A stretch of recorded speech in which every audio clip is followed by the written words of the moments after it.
So the first thing we need to do is figure out what this problem is really asking for. We're looking for the number of skis that must be sold to produce a profit of $0. So that means my profit is 0. So I'm really looking for 0 equals s cubed plus 10s squared minus 600s.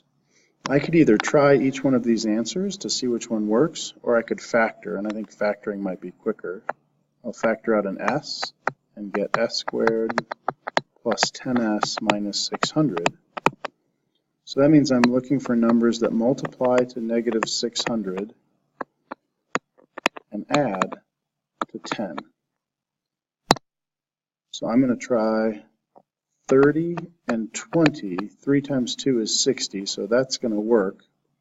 I want this to be a positive 10, so I would make this plus 30 and minus 20, so my factors would be s plus 30, s minus 20, and my zeros would be negative 30 and 20 is an answer. Or you could just try 20 in,